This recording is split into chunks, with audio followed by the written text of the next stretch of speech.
जय हिंद मित्रांनो, आपल्या यूट्यूब चॅनलवर मी सर्वांचं मनापासून स्वागत करत आहे।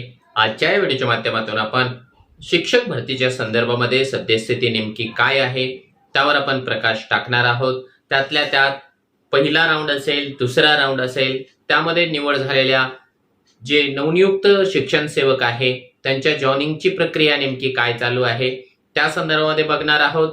त्यातल्या त्यात रयतचं जे प्रकरण आहे, रयतच्या उमेदवारांचं भविष्य काय, त्या संदर्भामध्ये जी कोर्टात सुनावणी झालेली आहे त्याची अपडेट आपण बघणार आहोत।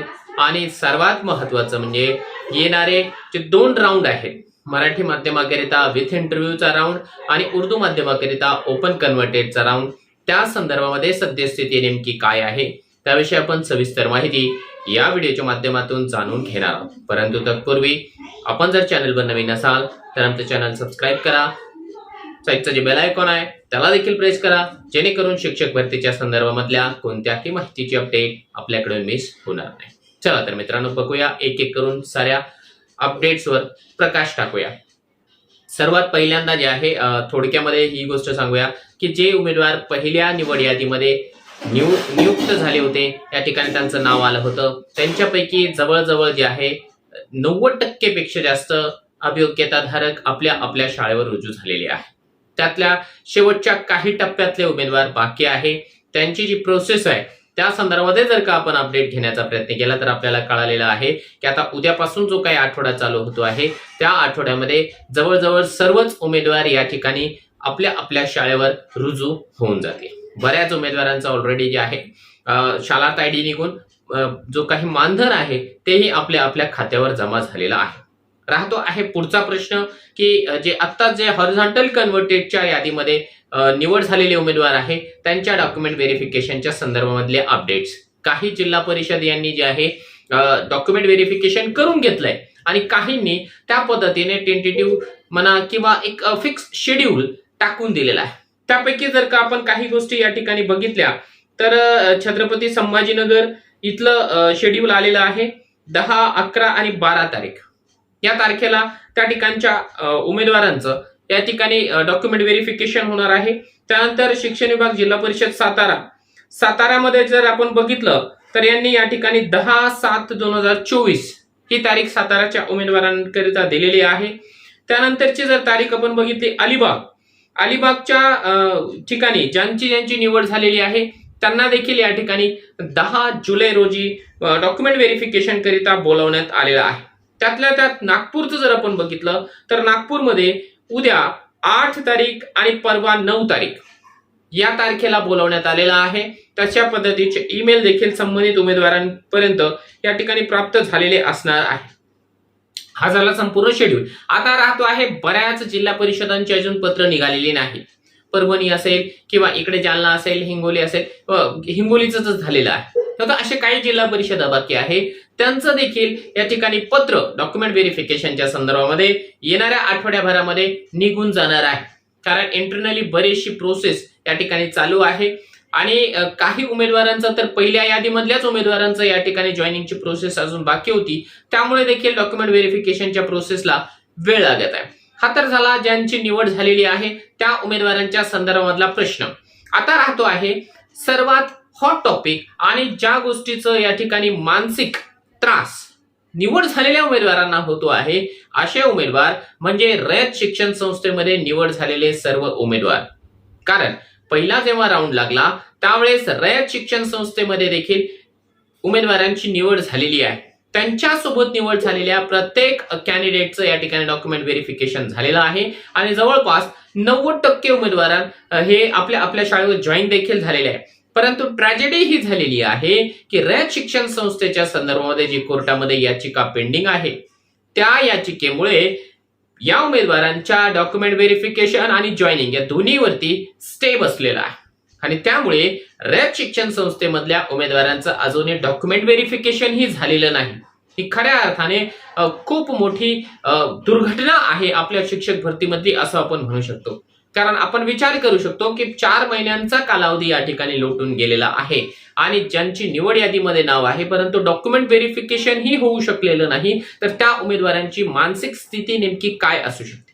मी माझ्या वतीने तर त्यांच्या प्रती या ठिकाणी संवेदना व्यक्त करतोय आणि मागच्या 4 महिन्यापासून आपण या ठिकाणी संयमाची भूमिका ठेवलेली आहे, त्याच पद्धतीने आणखी थोडासा संयम ठेवा आणि जे काही संविधानिक पद्धत आहे त्या संविधानिक पद्धतीने या ठिकाणी मार्गक्रमण करा, असं मला निश्चितपणाने तुम्हाला सांगावंसं वाटेल. कारण एक नोकरी म्हणजे सर्व काही नसतं, ही देखील एक गोष्ट या ठिकाणी आपल्याला लक्षात ठेवायची आहे. हे वाक्य मी यासाठी बोलत आहे की बरेचसे उमेदवार ज्यांचं सिलेक्शन रयतला झालेलं आहे ते या ठिकाणी आपण मला जगणं नकोसं वाटत आहे अशा प्रकारच्या घोषणा या ठिकाणी गोष्टी करतायत, त्यांच्याकरिता हे वाक्य मी या ठिकाणी वापरत आहे की आपल्या जीवाची काळजी घ्या आणि योग्य संविधानिक मार्ग जो आहे त्या संविधानिक मार्गाने आपल्याला मार्गक्रमण करून स्वतःच्या हक्काची जी काही नोकरी आहे ती मिळवून घ्यावी लागेल. आणि मला सांगताना आनंद होतो आहे की जे फार उच्च गुणवत्ताधारक विद्यार्थी होते, म्हणजे मोर दॅन 150 प्लस ज्यांचा स्कोर होता, त्यापैकी बरेच उमेदवार जे आहे रयत मधले आहे. म्हणजे आपण एक सांगू शकतो की वेल क्वालिफाईड शिक्षक या ठिकाणी रयतला मिळालेले आहे. परंतु तेवढंच दुर्भाग्य त्या लोकांच्या सोबत झालेलं आहे की त्यांच्यासाठी अजूनही ग्रीन सिग्नल कोर्टानं दिलेला नाही. कालची जर का तारीख आपण बघितली, कालच्या तारखेला ज्या वेळेस कोर्टामध्ये हिअरिंगला स्टार्ट झालेला आहे त्यावेळेस असं घडलं की यांची बाजू खऱ्या अर्थाने ऐकून घेण्यात आलेली नाही आणि कोर्टाच्या वतीने तो जो खटला आहे तो बॉम्बे हायकोर्टमध्ये या ठिकाणी पाठवून देण्यात आलेला आहे. आता त्या संदर्भामध्ये नेमकं काय त्याविषयी आयुक्त कार्यालयाच्या वतीने जे आहे काल परवाचं जे काही न्यूज बुलेटिन आहे त्या न्यूज बुलेटिन मध्ये एक गोष्ट सांगण्यात आलेली आहे. त्या गोष्टी मी तुम्हाला अगोदर सांगतो, नंतर आपण पुढे बघूया की पवित्र प्रणाली अंतर्गत शिक्षक पद भरतीसाठी मुलाखतीशिवाय या प्रकारातील उर्वरित समांतर आरक्षणामधील रिक्त पदे त्या सामाजिक आरक्षणातील सर्वसाधारण मध्ये रूपांतरित करून 25/6/24 रोजी सर्वसाधारण गुणवत्ता यादी प्रसिद्ध झालेली आहे. त्यामध्ये 3150 रिक्त पदांसाठी पात्र उमेदवारांची शिफारस झालेली आहे हॉरिझॉन्टल कन्व्हर्टेड मध्ये. परंतु आता मुलाखतीशिवाय हा पर्याय निवडलेल्या खासगी शैक्षणिक व्यवस्थापनाच्या शाळेमधील उर्वरित समांतर आरक्षणामधील रिक्त जागांवर निवडीसाठी महाराष्ट्र विधान परिषदेतील निवडणूक आचारसंहितेमुळे खासगी व्यवस्थापनाच्या उमेदवारांनी लॉक केलेले प्राधान्यक्रम 25/6/24 रोजी शिफारस यादीच्या वेळी लाल रंगामध्ये दर्शवण्यात आले होते. आता त्याचं कारण होतं की आचारसंहिता सुरू आहे. आता शेवटचा पॉइंट त्यांनी काय सांगितलंय की मुलाखतीशिवाय पर्याय निवडलेल्या संस्थांपैकी रयत शिक्षण संस्था सातारा या संस्थेतील कर्मचाऱ्यांनी माननीय उच्च न्यायालय खंडपीठ औरंगाबाद येथे दाखल केलेल्या याचिका क्रमांक 180/2024 व अन्य संलग्न याचिका प्रकरणी 5 तारखेला सुनावणी झाली आणि या सुनावणीमध्ये उच्च न्यायालयाने काही निर्देश दिलेले आहेत. त्या निर्देशांचा यादी जाहीर करण्यावर काही परिणाम आहे किंवा कसे याबाबत शासकीय अभियोग्यता यांचे मत घेऊन पुढील कारवाई करण्यात येईल. शासकीय अधियोग्यता जे आहे त्यांच्याकडून जे काही मार्गदर्शन आहे ते घेतलं जाणार आहे आणि यादी लावण्याच्या संदर्भामध्ये जो काही निर्णय आहे तो आज किंवा उद्याच्या तारखेला जे आहे आपल्याला न्यूज बुलेटिनच्या माध्यमातून कळणार आहे. म्हणजे डॉक्युमेंट व्हेरिफिकेशन करण्याकरिता पुन्हा एकदा जे आहे या ठिकाणी ग्रीन सिग्नल देण्यात आलेलं नाहीये. त्यावर जो पहिल्या हिअरिंग मध्ये स्टे आहे तो स्टे अजूनही कायम आहे. मग याच गोष्टीचा निषेध म्हणून उद्याच्या तारखेला बरेचसे अभियोग्यताधारक हे आयुक्त कार्यालय पुणे या ठिकाणी जाणार आहेत विनंती करण्यासाठी की आमचं जे काही प्रश्न आहे, आमची जी काही फरफट होत चाललेली आहे त्याला कुठेतरी पूर्णविराम द्यावा आणि आम्हाला आमच्या हक्काची नोकरी मिळवून द्यावी. माझं बऱ्याच अभियोग्यताधारकांशी किंवा त्यांचे जे काही गटनेते आहेत त्यांच्याशी जेव्हा बोलणं झालं तर त्यांचं एकच वाक्य आहे की आम्हाला रयत शिक्षण संस्थेमध्ये सामावून घेण्यात यावं, अन्यथा जे आहे आमचं समायोजन इतर कोणत्या तरी ठिकाणी करण्यात यावं, कारण आम्ही आमची गुणवत्ता सिद्ध करून मेरिट यादीमध्ये आलेला आहे. या गोष्टीची विनंती करण्यासाठी ते उद्याच्या तारखेला शिक्षण आयुक्त कार्यालयामध्ये जाणार आहे. त्या ठिकाणापासून जे काही अपडेट असेल निश्चितपणाने मी तुमच्यापर्यंत पोहोचवण्याचा प्रयत्न करेन. आता येऊया की पुढची जी काही यादी आहे, ज्या यादीची प्रतीक्षा अगदी लाखो उमेदवारांना, जवळपास 2 लाख विद्यार्थी त्या गोष्टीची तयारी करत आहे, या ठिकाणी प्रतीक्षा करत आहे की विथ इंटरव्ह्यूचा राऊंड कधी लागणार आहे. विथ इंटरव्ह्यूच्या संदर्भामध्ये प्राथमिक माहिती अशी मिळत आहे की पुन्हा एकदा प्रिफरन्सेस देखील देण्याची संधी मिळू शकते. आता तुम्हाला थोडंसं आश्चर्य वाटत असेल, परंतु प्राथमिक माहिती जी काही मिळत आहे त्या माहितीप्रमाणे तरी हीच गोष्ट खरी आहे की पुन्हा एकदा प्रिफरन्सेस द्यावे लागू शकतात. जसं 2019ला झालं होतं की करप्ट झाली होती फाईल, त्या पद्धतीचं प्रकरण नाहीये.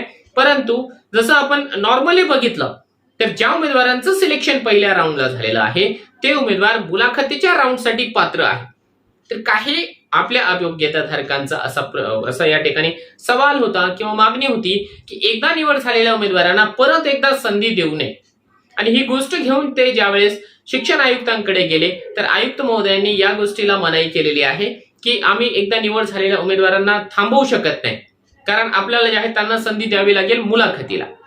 मग ज्यावेळेस ती मागणी मान्य नाही झाली तर मधला मार्ग असा काढण्यात आलेला आहे की ठीक आहे, जर त्यांना इकडच्या राऊंडला म्हणजे विदाऊट इंटरव्ह्यूला सिलेक्ट झालेल्या उमेदवारांना विथ इंटरव्ह्यूला जर संधी द्यायचीच असेल तर मग त्याच्या पूर्वी किमान एकदा जे आहे ज्या ज्या प्रेफरन्सेस लॉक केलेले आहेत त्यांना अनलॉक करण्याची तरी संधी द्या. किमान समजा जो विद्यार्थी आपल्या फेवरेट जागेवर या ठिकाणी जॉईन झालेला आहे आणि त्याला त्या राऊंडसाठी एलिजिबल व्हायचं नाहीये, परंतु त्याने ऑलरेडी लॉक केलेला आहे, तर त्याला त्याचे जे प्रिफरन्सेस आहेत ते काढून घेण्याची संधी देण्यात यावी, अशा प्रकारची डिमांड केली होती. जेणेकरून नाही 100% उमेदवारांनी अनलॉक केले, परंतु काही उमेदवारांनी जरी जे की सिलेक्ट झालेले आहे 25% उमेदवारांनी जरी या ठिकाणी आपले दिलेले प्रिफरन्सेस या ठिकाणी जर का काढून घेतले तर निश्चितपणाने नवीन उमेदवारांना या ठिकाणी संधी मिळू शकते मुलाखतीच्या राऊंडमध्ये, असा युक्तिवाद होता. आणि त्या गोष्टीला आयुक्त महोदयांनी त्या दिवशी ग्रीन सिग्नल दिलेला आहे. तर मे बी मोस्टली पॉसिबल आहे की येणाऱ्या 1-2 दिवसामध्ये पुन्हा एकदा प्रिफरन्सेस पाहायला मिळू शकतात. पुन्हा एकदा सांगत आहे, ही एक प्राथमिक माहिती आहे, डिस्कशन नंतर समोर आलेली माहिती आहे. ज्यावेळेस ऑफिशियल न्यूज बुलेटिन येईल त्यावेळेसच आपल्याला त्या गोष्टीवर शिक्कामोर्तब झाल्याचं पाहायला मिळणार आहे. आता त्याच वेळेस काय होणार आहे की त्या प्रिफरन्सेसला काही आठवडा लागणार नाही, हार्डली 2 दिवसांचा कालावधी मे बी लागू शकतो, कारण फार जास्त उमेदवारांना या ठिकाणी प्रिफरन्सेस द्यायचे नाही. आणि ज्यांना काही आपल्या प्रिफरन्सेस मध्ये चेंज करायची आवश्यकताच नाही त्यांनी लॉग इन करण्याची आवश्यकता नाही, ऍज इट इज राहू द्यायचं आहे. आणि बाकी ज्यांना फक्त स्वतःच्या प्रिफरन्सेस मध्ये काहीतरी एडिटिंग करायची आहे त्यांनी अनलॉक करता येऊ शकेल, अशी सध्या तरी प्राथमिक माहिती आहे. मग त्यानंतर जर का 2 दिवस प्रेफरन्सेस साठी दिले तर तिथून पुढे हार्डली 2 दिवसांमध्ये आपल्याला यादी पाहायला मिळू शकते. हा झाला त्या संदर्भामधला जो काही अनालिसिस आहे. आणि जे काही आपलं डेलिगेशन आपल्या अभियोग्यताधारकांचं डेलिगेशन आयुक्त कार्यालयापर्यंत जातो आहे त्यांच्याकडून जे काही माहिती मिळते आहे किंवा आपलं अधिकारी वर्गांशी जे काही प्राथमिक बोलणं होत आहे त्या बोलण्यावरून मी तुम्हाला या सगळ्या गोष्टी सांगत आहे. म्हणजे विथ इंटरव्ह्यूचा राउंड आपल्याला लवकरच पाहायला मिळू शकतो. रहते आहे उर्दू कन्वर्टेड राउंड.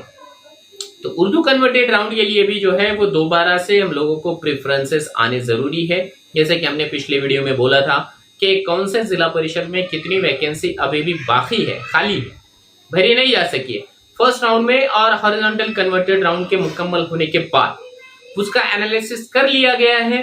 तकरीबन जो है 998 वैकेंसी 998 इतनी वैकेंसी हम लोगों को ओपन कन्वर्टेड राउंड में ओपन में मिल रही है.